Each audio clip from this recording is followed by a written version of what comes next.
담보감정가가 매매 예정가보다 낮다는 건 금매가 아니라는 뜻이겠죠. 결국 시세 수준보다 비싼 곳을 사는 것인지 구체적인 근거를 가지고 접근해야 합니다. 공인중개사 감정평가사 최장호입니다.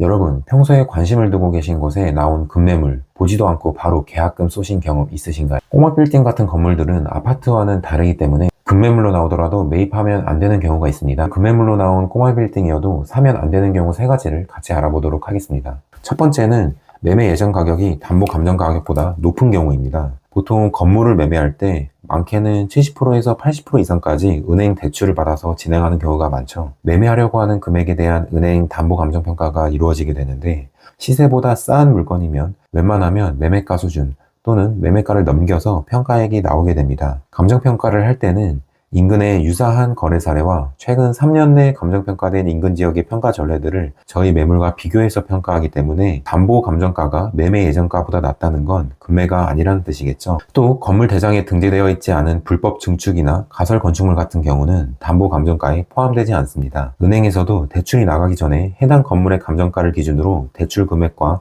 대출 금리를 산정하기 때문에 감정가가 매입가보다 적으면 원하는 대출 금액이 나오지 않는 경우도 있습니다. 그렇기 때문에 매입을 고민하실 때 예상 담보 감정 가격도 미리 파악해서 이게 확실히 금매 물건이 맞는지 체크하는 것이 우선입니다. 두 번째는 인근의 거래 사례가 최근 1, 2년 내에 3건 이하인 경우입니다. 물론 고민 중인 물건의 위치가 어떤 지역에 있고 어떤 물건인지 또 어떤 로변에 있는지에 따라서도 다르겠지만, 제가 말씀드리는 3건은 거래 사례 분석이 되지 않을 만큼 인근 거래 사례가 희소하게 일어나는 곳을 의미합니다. 인근에 거래가 너무 적게 일어나면 매도자는 막연히 물가 상승 등을 감안해서 그동안 가격이 많이 올랐을 거라고 생각을 하거나, 본건과 유사한 사례가 많지 않다 보니 본건보다 더 우세한 거래 사례 단가를 본건의 시세 수준 정도라고 생각하는 경우도 많습니다. 매도자는 시세가 100억 정도인 건물을 120억 정도에 내놓고 급매라고 생각하는 경우가 종종 발생하게 됩니다.